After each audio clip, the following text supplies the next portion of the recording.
Horacio Reutemann, está la delegada del INADI Paula también. Saili. Está Daniel Silver, histórico de IL Pérez. Bueno, a ver, ¿qué reflexión? Sí. A ver. Bueno, el informe es, digamos, como bien manifestado, hace 25 años que se hace el informe.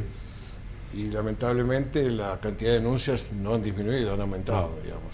Y el aumento fundamental es en cuanto al crecimiento de las redes, de los medios digitales, las redes sociales, y eso ha hecho que crezcan en forma exponencial estas denuncias.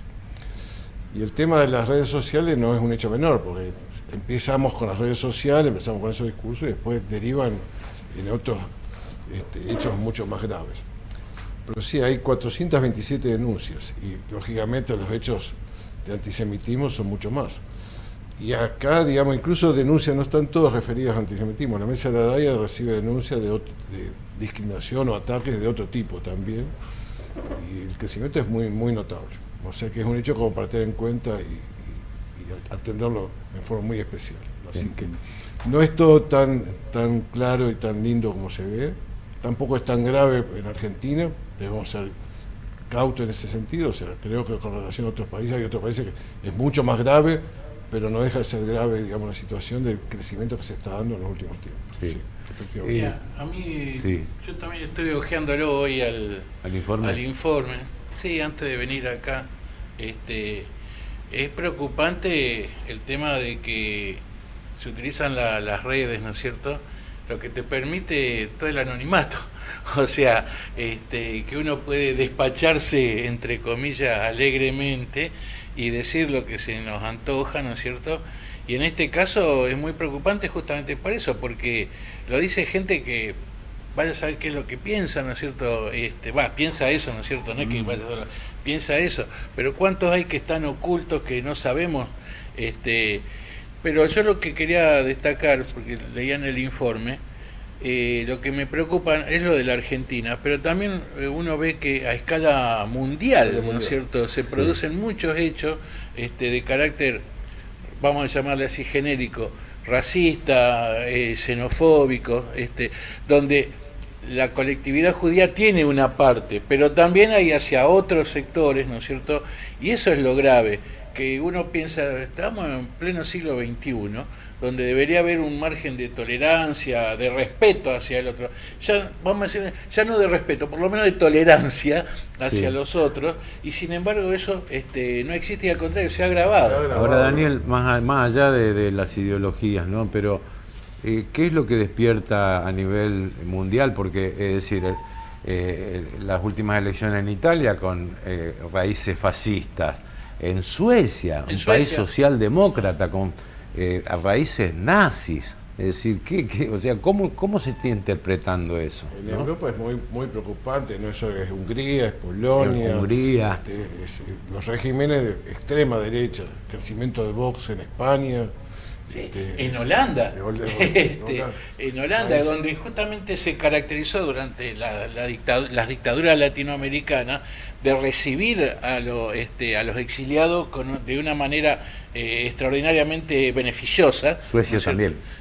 Suecia también, muchísimo. Y que hoy, sobre todo chilenos y demás, yo pienso muchos argentinos que fueron a parar a Holanda, amigos, ¿no es cierto?, y que resurgiera ese sentimiento nacionalista, o sea, nacionalista in extremis, ¿no es cierto?, de justamente la xenofobia. Yo creo que el temor al otro, al otro es terrible. Paula, me parece muy importante el trabajo en ese sentido que hace Horacio y Daniel a través de la DAIA, de la IL Pérez, en lo que es la construcción de una memoria, ¿no? Porque de alguna manera estas nuevas olas que pueden resurgir o que van resurgiendo, pueden de alguna manera trabajarse a través de lo que se denomina, digamos, el trabajo de memoria, para contar qué fue lo que pasó, para contar el trabajo que podemos hacer en el futuro. Y esto que Daniel menciona en relación a la construcción de un enemigo, ¿no? En relación a la etnia, a la nacionalidad, al lugar de donde viene o al lugar o las características que cada uno tiene, digamos, siempre funciona, digamos, como una manera de temor, ¿no? Y esto es lo que el trabajo, digamos, que desde la prevención hacemos, digamos, tanto el INADI como estos organismos que también acompañamos en mucho sentido en trabajo de la prevención, digamos, de estas prácticas sociales discriminatorias. Las redes sociales y los medios de comunicación trabajan a una velocidad que no se tenía antes, digamos, con el boca a boca o el cara a cara, y nos da este manto de impunidad, ¿no? En donde creemos que quizás un hecho discriminatorio puede no serlo por estar en una red social o en un medio de comunicación, y no es así. O sea, funciona o tiene las mismas responsabilidades y las mismas consecuencias que realizarlo en persona. Y eso es muy importante, digamos, a trabajar. Pero hay un desconocimiento de qué es delito y qué no es delito. Las autoridades no lo conocen. Las autoridades lamentablemente no conocen, sí, que por ejemplo alguna pintada, ¿sí? Una esvástica. Una esvástica o discriminatoria. Por incluso, bueno, después el tema de que el problema no es un problema del otro, es un problema de todos, digamos. Pero sí, la esvástica, una pintada discriminatoria es un delito. No lo conocía. Nosotros hicimos curso de capacitación a la plana mayor de la policía de la provincia, antes de pasar. Y una de las cosas que surgió es que justamente no sabían que eso era delito. O sea, si no saben que es delito, tampoco pueden combatirlo, digamos. O sea, y otro problema es de que llega a la justicia, y la justicia lo toma como una cosa menor y directamente... Claro, es la minimización, justamente, ¿no? A eso quería llegar. Está la ley antidiscriminatoria, que es del año 88, o sea que ya tiene su larga historia, y sin embargo, bueno, no se aplica. A nosotros, cuando nos pintaron hace poco el frente de nuestra institución, la policía actuó de oficio, y eso hay que decirlo, pero la justicia no. La justicia no. Tuvimos que insistir hasta que, bueno, por allí, ¿no es cierto?, sabemos que hay un cauce, que sabemos que va a quedar en la nada, pero por ahí es la primera vez que la justicia, si nosotros no íbamos a molestar, entre comillas, a los fiscales, no existía. La pintada que hubo en la sinagoga, frente a la municipalidad, con cámara, identificada la persona que la hizo, y llegó a la justicia, la policía se movió, llegó a la justicia y no pasa nada. No hay ninguna base. El tema es, digamos, o sea, entender que es un problema de todos. El hecho más grave, por lo menos en los últimos años que tuvimos de este tipo, fue en Mar del Plata. Y no fue a la colectividad judía, precisamente, fue a la comunidad, a los homosexuales o un problema xenófobo. Inclusive no hubo muertos porque hubo suerte, digamos. O sea, el grupo neonazi ese que iba y le pegaba con caños llenos de cemento. Y nadie actuaba, no se actuó. Y fue la DAIA la que justo aplicó la ley antidiscriminatoria. Y con la ley antidiscriminatoria, después mucho pelear y mucho actuar, se logró condenarlos, digamos, hoy están condenados. Pero recién el año pasado se los condenó. Después de mucho trasegar, llamémosle así, recién se los condenó. Yo creo que acá ahora se dice algo muy interesante. Este no es un problema de una colectividad, de la otra, en este caso la colectividad judía que nosotros estamos, pero recordemos lo que pasó con la comunidad Mocoví en Santa Fe hace poco tiempo, ¿no es cierto? Ni que hablar con otros sectores. Es un problema de la sociedad. Yo creo, voy a decir algo que es muy arriesgado lo que voy a decir, pero la posmodernidad, ¿no es cierto? ¿Qué es lo que nos señala? Es como que la historia empieza conmigo. Y voy a lo que dice Paula. Al no conocer lo que pasó anteriormente, todo empezamos desde cero. Y no sabemos qué sé yo, vamos a hablar de lo que fue el genocidio judío durante la Segunda Guerra Mundial, o del genocidio con los armenios, o de la persecución que hubo, o de la descalificación cuando decían la peste rosa para los homosexuales, ¿no es cierto? O con los inmigrantes que van del Asia, de África, que llegan en las pateras, ¿no es cierto?, al sur de España o de Italia. Y no se conoce qué es lo que pasó ahí, que son expulsados por la miseria, por la guerra, ¿no es cierto? No solamente por cuestiones ideológicas, sino que acá el hambre es el que los corre.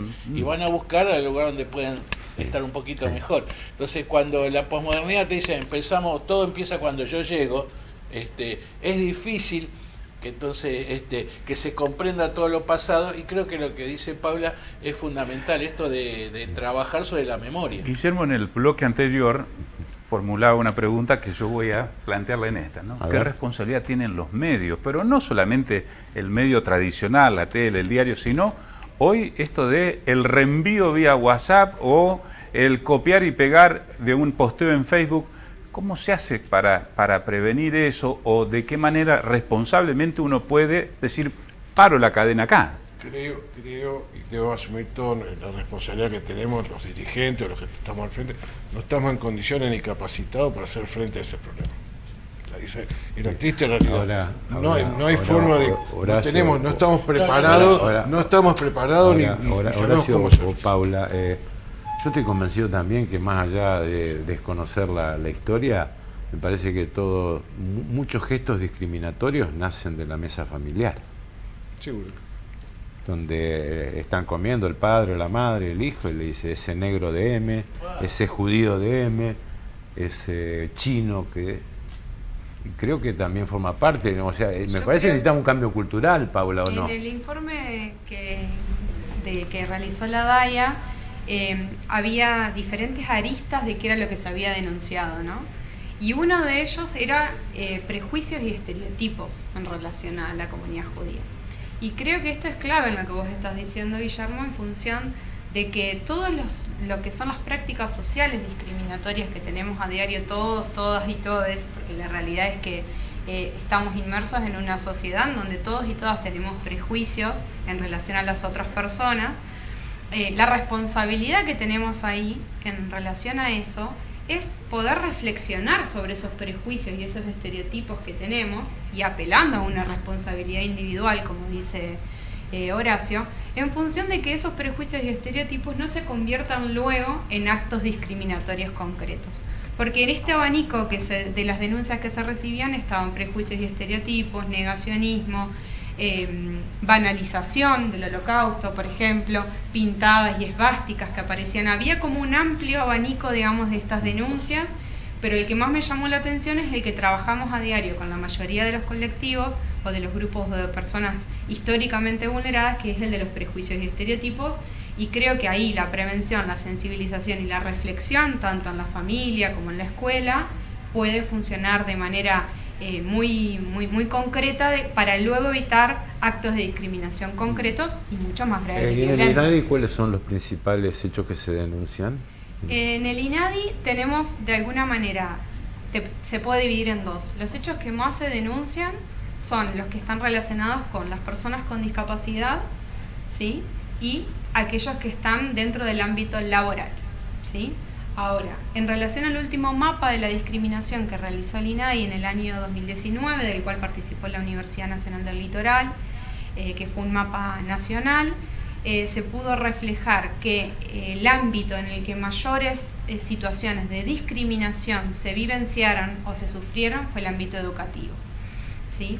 Entonces, también esto nos da un panorama de dónde tenemos que seguir trabajando y que es la apuesta fuerte que tiene, en este caso, el INADI Central y el INADI Santa Fe, de trabajar con docentes y personal directivo en todas las escuelas. Ahora, fíjate vos algo sintomático, ¿no? Los dos hechos más graves a nivel provincial de antisemitismo fueron, en mi opinión, primero el ataque al rabino Tawil en Rosario, que tres muchachos lo atacaron por su rechazar rabino, iba caminando en Corrientes, en calle Corrientes, en pleno macro centro Rosario, y los tres eran estudiantes universitarios.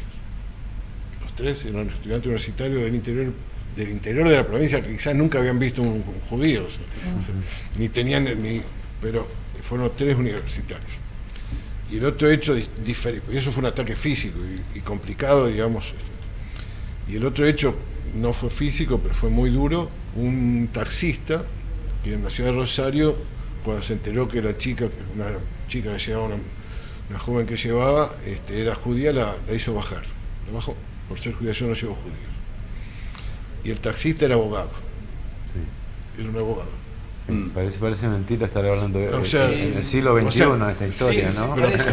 Yo pienso que el rol del Estado acá es fundamental en esta cuestión. ¿En qué sería lo fundamental? Vos fíjate, en los programas de las escuelas secundarias y demás, las horas de sociales se han ido achicando. De tener las horas que uno le da a los chicos, de tener 4, pasar a tener 3, 2, y en esas horas es donde uno discute y habla con los chicos, por ejemplo, sobre lo que significa... Eso lo conoces bien, Daniel. Sí, lo conozco justamente porque fui uno de los afectados. Pasé de 4 a 2, ¿viste? Pero te quita la posibilidad de conversar con los chicos, y vos los tenés 2 horas en la semana nada más. No es mucho tiempo como para que a los pibes ayudarlos a que piensen reflexivamente. Y lo que dice... ¿Cuánto como vos lo hacen? ¿Cuántos docentes como no vos? sé si somos claro, bueno, en pero algunas escuelas donde yo he trabajado hemos hecho acuerdos hasta labial. Para justamente enfocarlo desde ese punto de vista, independientemente de lo que pensemos en otras cuestiones, pero sí acordamos sobre la lucha contra la discriminación. Gracias por estar aquí con nosotros. Eso es importante, ¿viste? Gracias. No, gracias a usted por tocar el Gracias a tema y usted. realmente por visibilizarlo. Y eso es uno también de los compromisos y obligaciones de los medios, mostrar cuál es la realidad que estamos transitando. Gracias. Muchas gracias.